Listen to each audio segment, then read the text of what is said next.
दोस्तों नमस्कार। जब से पुतिन भारत की यात्रा पर हैं, उससे पहले से पश्चिमी देशों में बड़ी हलचल हो रही थी।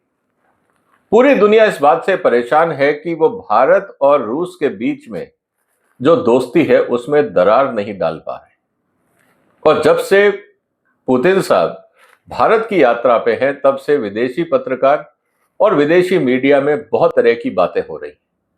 यहां तक कि 3 एम्बेसडर्स ने मिलकर भी इस दोस्ती के खिलाफ एक आर्टिकल लिखा। आज हम इसी की चर्चा करेंगे कि दोस्तों क्यों जो वेस्टर्न वर्ल्ड है, अमेरिका और यूरोप, भारत और रूस की दोस्ती से परेशान है। ऐसा क्या कारण है जिसके कारण ये इतने ज्यादा विचलित हो रहे हैं? इस पूरी चर्चा को आज हम हिस्टोरिकल कॉन्टेक्स्ट और प्रेजेंट कॉन्टेक्स्ट दोनों के रूप में समझने का प्रयास करेंगे और क्यों यह भारत के हित में है कि इस समय रशिया और भारत मिलकर एक साथ चले।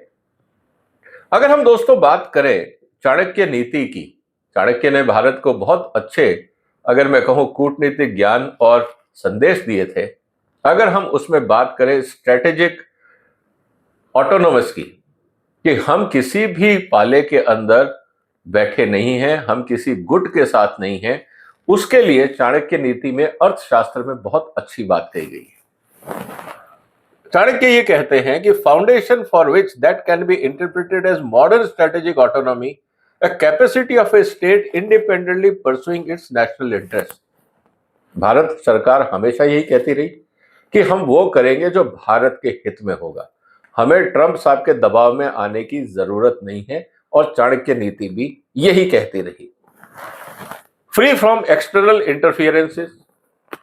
ट्रंप साहब कहते रहे कि भारत रशिया से ऑयल ना खरीदे, रशिया से हथियार ना खरीदे, हमने वो किया जो हमारे इंटरेस्ट में था। तो यहां पे भी भारत सरकार ने वही किया जो चाणक्य नीति कहती है। थ्रू सेल्फ रिलायंस, जो आत्मनिर्भर भारत और मेक इन इंडिया है, ये बहुत जरूरी है। और अभी जिस तरह से हम काम कर रहे हैं, मुझे लगता है भारत सरकार को इस पे और गति देनी होगी। और चौथा है कैलकुलेटेड स्टेट क्राफ्ट। और ये काम इस समय जो भारत का विदेश मंत्रालय कर रहा है वो सराहनीय है। हम लोग चाइना से भी दोस्ती रख रहे हैं, रशिया से भी रख रहे हैं, यूरोप से भी रख रहे हैं, इजराइल से भी रख रहे हैं, अमेरिका से भी रख रहे हैं, और लैटिन अमेरिका और पूरा जो ग्लोबल साउथ है, ब्रिक्स के माध्यम से हम वहां तक भी पहुंच रहे हैं। तो मुझे लगता है कि इस समय जो भारत की विदेश नीति है और जो ट्रंप सरकार करने की कोशिश कर रही थी कि भारत उनके पाले में आ जाए, वो भारत को मंजूर नहीं था, क्योंकि वो भारत के हित में भी नहीं था। इसीलिए आज हम इसी की चर्चा करेंगे डिटेल में कि क्यों परेशान है ट्रंप और यूरोप, उनके मुद्दे क्या है और कहां वे भारत को दबाना चाहते थे और भारत उनके काबू में नहीं है। यह समझना बहुत जरूरी है। इसीलिए इस वीडियो को शेयर करिए, इस चैनल को सपोर्ट करिए और सब्सक्राइब भी करिए।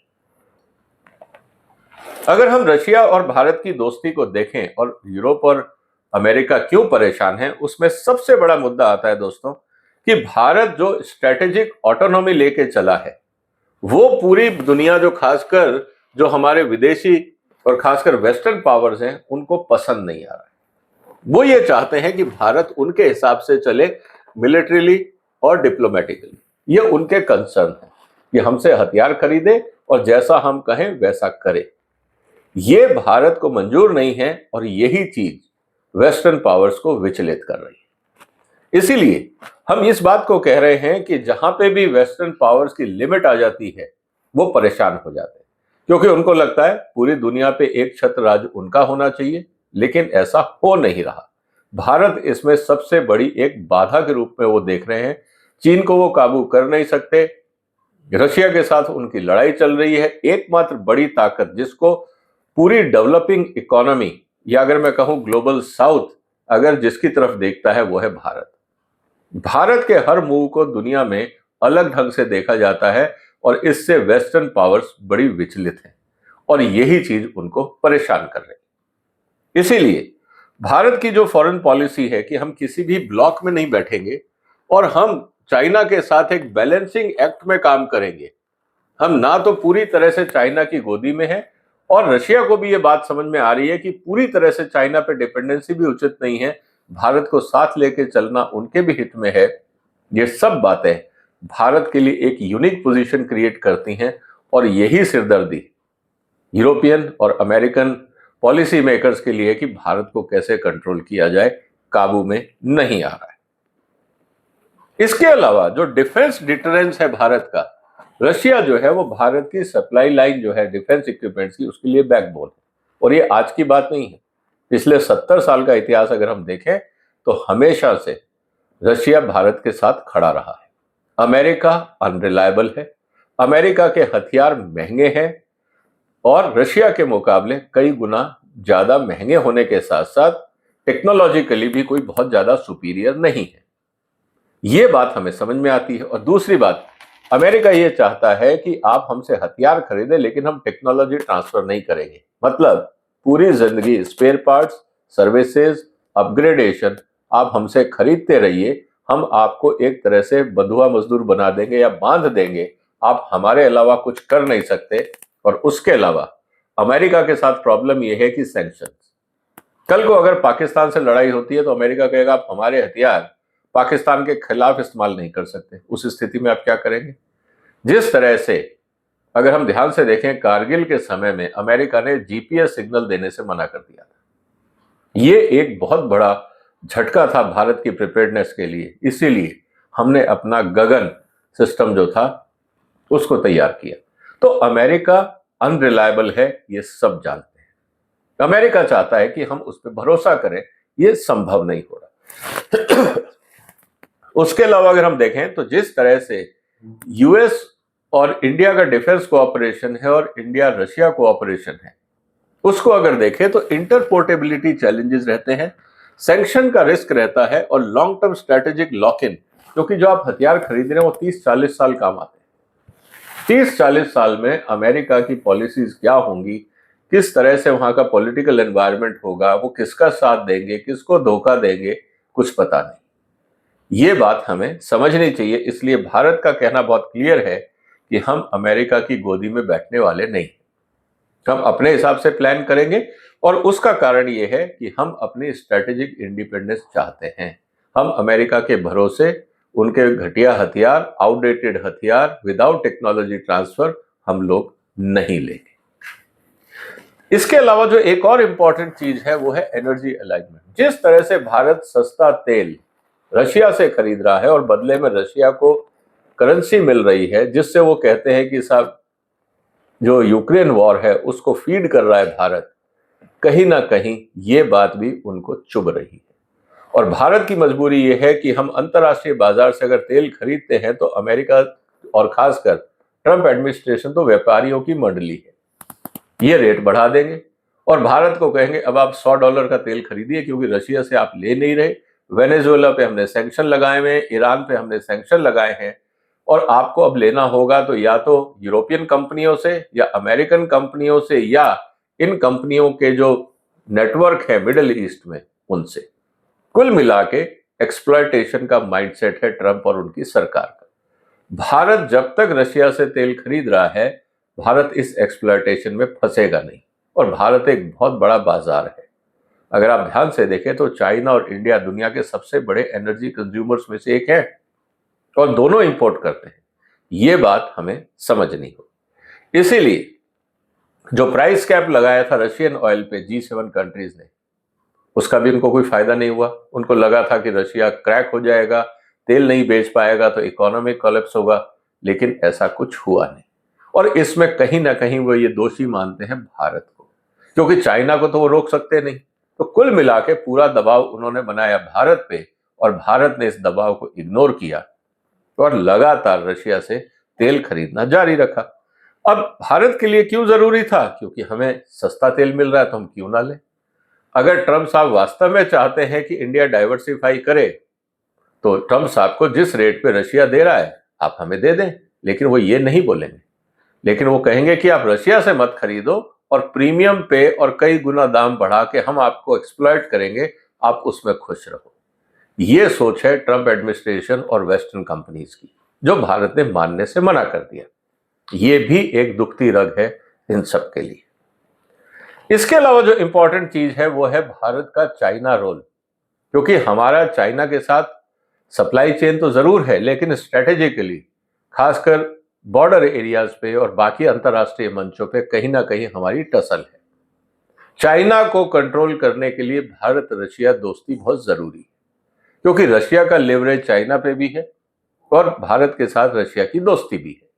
इसीलिए चाइना जरूरत से ज्यादा भारत को दबा नहीं सकता, क्योंकि वहां पे रशिया का साथ भारत को मिलता है। और अंतर्राष्ट्रीय फोरम्स में एक तरह से अगर हम देखें तो रशिया टेक्नोलॉजी ट्रांसफर भी करता है। चाइना नहीं करेगा, अमेरिका नहीं करेगा, और भारत को चाहिए टेक्नोलॉजी। रशिया से ज्यादा रिलायबल साथी इस समय टेक्नोलॉजी ट्रांसफर के लिए और कोई नहीं है। और यही कारण है कि भारत को जब चाइना से अपने आप को मुकाबला करने के लिए तैयार होना है तो उसको रशियन टेक्नोलॉजीज चाहिए। इसीलिए रशिया की दोस्ती इंपॉर्टेंट है। इसके अलावा रशिया को भी ये पता है कि अगर वो भारत से दोस्ती नहीं रखेगा और पूरी तरह से चाइना पे निर्भर होगा तो वेस्टर्न पावर्स के साथ उसकी टसल बढ़ेगी और उस पर दबाव बढ़ेगा, और चाइना अपने व्यापारिक हितों को ध्यान में रखते हुए शायद वेस्टर्न पावर्स के दबाव में आए और रशिया आइसोलेट हो जाए। लेकिन भारत के साथ दोस्ती एक लिवरेज पॉइंट देती है, एक प्रेशर रिलीज सिस्टम देती है। इसीलिए भारत और रूस की दोस्ती दोनों के हित में है, और यही बात वेस्टर्न वर्ल्ड को पसंद नहीं आ रही। क्रिटिकल एरिया की अगर हम बात करें न्यूक्लियर और स्पेस की, तो जैसा अभी तक जितनी न्यूक्लियर टेक्नोलॉजी भारत को मिली वो ज्यादातर रशिया से मिली। टेक्नोलॉजी ट्रांसफर भी हुई, हमने न्यूक्लियर रिएक्टर्स भी बनाए, हमने मिसाइल्स भी बनाई, हमने स्पेस कोऑपरेशन भी किया। आज भी जो हमारे इंडियन टेस्ट हो रहे हैं एयरक्राफ्ट के, वो रशिया में हो रहे हैं। कहने का मतलब ये है कि एक रिलायबिलिटी चाहिए क्रिटिकल टेक्नोलॉजी में, वो ना चाइना दे पा रहा है, ना यूरोप, ना अमेरिका। तो फिर भारत रशिया के साथ दोस्ती क्यों खराब करें? जब हमारा दोस्त हमारे काम आ रहा है और हमें हेल्प कर रहा है तो कोई कारण नहीं है कि रशिया और भारत के बीच में जो दोस्ती है वो टूटे। यही चीज पूरी दुनिया को परेशान करती है, खासकर वेस्टर्न पावर को, कि रशियन टेक्नोलॉजी लेके ब्रह्मोस जैसा मिसाइल सिस्टम बना के भारत ने पूरी वेस्टर्न मिलिट्री टेक्नोलॉजी को एक्सपोज कर दिया और उनके चीथड़े उड़ा दिए, जिस तरह से पाकिस्तान में हुआ। ये चीज उनको बर्दाश्त नहीं है, और यही कारण है कि वो चाहते हैं कि भारत को रशिया से अलग किया जाए, रशिया को डिप्लोमेटिकली वीक किया जाए, भारत को टेक्नोलॉजिकली वीक किया जाए, और दोनों का फायदा वेस्टर्न पावर्स उठाएं। लेकिन दोनों की दोस्ती ये होने नहीं दे रही, ये उनके लिए एक बहुत बड़ी परेशानी है। इसके अलावा जो सबसे इंपॉर्टेंट बात आ जाती है अब, वो है इंडो पैसिफिक स्ट्रैटेजी को लेकर। जिस तरह से western powers Indo Pacific strategy में एक वर्चस्व चाहती हैं, वो चाहती हैं कि वो डोमिनेट करें, बगैर भारत के वो संभव नहीं। क्योंकि एक तरफ चाइना, दूसरी तरफ रशिया और तीसरी तरफ भारत, ये तीन बड़ी नेवल पावर्स हैं। इनके बगैर आप जो इंडो पैसिफिक है वहां पे आप आगे बढ़ नहीं सकते। और यही कारण है कि भारत को हमेशा क्वाड में या जितने इंटरनेशनल फोरम्स हैं जो चाइना के अगेंस्ट है उसमें इन्वॉल्व करने का प्रयास किया जाता है। लेकिन भारत एससीओ का भी मेंबर है, ब्रिक्स का भी मेंबर है। एक मॉडरेशन का काम भारत करता है, जिससे रशिया को फायदा होता है, चाइना को फायदा होता है, भारत को लिवरेज मिलता है, और भारत एक बैलेंसिंग पावर की तरह काम करता है। और यही चीज अमेरिका और वेस्टर्न पावर्स के लिए बहुत प्रॉब्लमेटिक है। वो नहीं चाहते कि किसी भी तरीके से भारत की जो स्थिति है वो दुनिया में मजबूत हो, चाहे वो टेक्नोलॉजिकली, इकोनॉमिकली, स्ट्रैटेजिकली या डिप्लोमेटिकली। और भारत जो कर रहा है इससे भारत की स्थिति मजबूत हो रही है, इससे पूरी वेस्टर्न पावर्स परेशान है। इसके अलावा भारत का जो ईरान और रशिया के साथ दोस्ती जो है, ये भी तीनों का जो दोस्ती है ये भी परेशानी का कारण है। क्योंकि जब इजराइल से अटैक हुआ ईरान के ऊपर तो भारत और ईरान में वार्ता हुई, भारत और रशिया में वार्ता हुई, और भारत और इजराइल में वार्ता हुई। कहने का मतलब यह है कि भारत सब पावरों से बना के रखता है, और ये चाहता था वेस्टर्न वर्ल्ड की ईरान और रशिया आइसोलेट हों, और भारत को वो आइसोलेट कर नहीं सकते, क्योंकि अगर भारत को आइसोलेट किया तो दुनिया का सबसे बड़ा बाजार बन रहा है भारत। सबसे तेज बड़ी इकोनॉमी अगर कोई ग्रो कर रही है वो है भारत। यहाँ आबादी है, रिसोर्सेज हैं, मैन पावर है, टेक्नोलॉजी है, और भारत जिस रफ्तार से आगे बढ़ रहा है इससे आने वाले दिनों में वेस्टर्न वर्ल्ड को और प्रॉब्लम्स होने वाली है। इसीलिए वो चाहते हैं कि भारत का जो डेवलपमेंट है उसको स्लो डाउन किया जाए और रशिया और भारत की दोस्ती इस डेवलपमेंट को क्रिटिकल टेक्नोलॉजी ट्रांसफर होने के कारण रफ्तार मिलती है जो उचित नहीं। अब अगर हम ध्यान से देखें तो शायद वेस्टर्न वर्ल्ड को ये समझना चाहिए कि उनका फायदा है इंडिया और रशिया की दोस्ती, क्योंकि मान लीजिए कि अगर रशिया और चाइना एक साथ हो गए और इंडिया आइसोलेट हो गया तो जो इंटरनेशनल फोरम्स हैं जैसे एससीओ हैं, ब्रिक्स हैं, वहां पे बैलेंसिंग एक्ट का काम कौन करेगा? फिर तो पूरा ब्रिक्स और पूरा एससीओ पूरी तरह से वेस्टर्न विरोधी हो जाएगा। भारत की प्रेजेंस से एक कुशनिंग होती है, एक बैलेंसिंग एक्ट होता है। ये बात वेस्टर्न वर्ल्ड को समझनी चाहिए और इस दोस्ती के खिलाफ नहीं जाना चाहिए। इसके अलावा भारत जो है वो एक तरह से काउंटरवेट है एशिया में चाइना के बढ़ते हुए प्रभाव के लिए। आज मलेशिया, थाईलैंड, फिलीपींस, म्यांमार, छोटे मोटे जितने देश हैं, अगर भारत नहीं होता तो सब चाइना की गोदी में बैठे होते। अमेरिका के लिए मुश्किलें होती और इन सब जगह पे चाइना के अपने बेड़े होते, अपने स्ट्रेटेजिक एसेट्स होते जो पूरी वेस्टर्न वर्ल्ड के लिए समस्या होती। भारत होने के कारण जो छोटे देश हैं उनको हिम्मत मिलती है कि हमें अपना न्यूट्रल स्टैंड रखना चाहिए, हमें किसी एक कैंप में नहीं जाना चाहिए जैसा भारत कर रहा है। तो भारत बहुत सारे देशों के लिए एक रोल मॉडल का काम कर रहा है। ये चीज वेस्टर्न वर्ल्ड को समझनी चाहिए और भारत के प्रयासों की सराहना करनी चाहिए, ना कि परेशान होना चाहिए। तो दोस्तों, कुल मिला के बात यह है कि जो रशिया और भारत की जो दोस्ती है ये विश्व शांति और प्रगति के लिए जरूरी है। अगर हम पूरी तरह से वेस्टर्न वर्ल्ड में चले गए तो हमें पूरी तरह से चाइना और रशिया के खिलाफ खेलना पड़ेगा, और अगर हम पूरी तरह से रशिया और चाइना के साथ चले गए तो वेस्टर्न वर्ल्ड हमारे लिए मददगार नहीं होगा। भारत जैसा विशाल देश अपना स्टैंड, अपनी कल्चर, अपनी डिप्लोमेसी, अपने संसाधनों के कारण जितना न्यूट्रल रहेगा उतना भारत के हित में रहेगा, और यही भारत की विदेश नीति भी रही है आज तक। इसीलिए मुझे लगता है कि जो इस समय वेस्टर्न वर्ल्ड में जो खलबली है, जो परेशानी है कि भारत और रशिया के बीच में जो दोस्ती है ये टूट क्यों नहीं रही, इसमें दरार क्यों नहीं पड़ रही, उसका कारण उनके वेस्टेड इंटरेस्ट है। उनको ग्लोबल पीस और ग्लोबल डेवलपमेंट से कोई मतलब नहीं है। जैसा हमेशा रहा है, वेस्टर्न वर्ल्ड चाहता है पूरी दुनिया को डोमिनेट करना। हर जगह, हर एजेंडा में उनका सेल्फिश मोटिव होता है। वो अपनी सुपीरियरिटी और सुप्रीमेसी हर जगह दिखाना चाहते हैं, लेकिन रशिया और भारत की दोस्ती उनके इस एजेंडा को आगे बढ़ने से रोकती है, और यही सबसे बड़ी समस्या है इस समय अमेरिका और वेस्टर्न लीडर्स की। आपको क्या लगता है दोस्तों, क्या भारत और रशिया की दोस्ती सही दिशा में है, या भारत को कुछ और करना चाहिए ताकि हमारे यहाँ पे जो स्ट्रैटेजिक ऑटोनॉमी हम उसको और तेजी से आगे बढ़ा सकें, और भारत जिस तरह से अपने आप को आगे बढ़ा रहा है और विकसित करने का प्रयास कर रहा है उसमें बल मिले, उसमें सफलता मिले। जो भी आपके विचार हो कमेंट बॉक्स में लिखिए। इस वीडियो को शेयर करिए, इस चैनल को सपोर्ट करिए, सब्सक्राइब करिए। फिर मुलाकात होगी एक और महत्वपूर्ण मुद्दे के साथ। तब तक अपना ध्यान रखिएगा।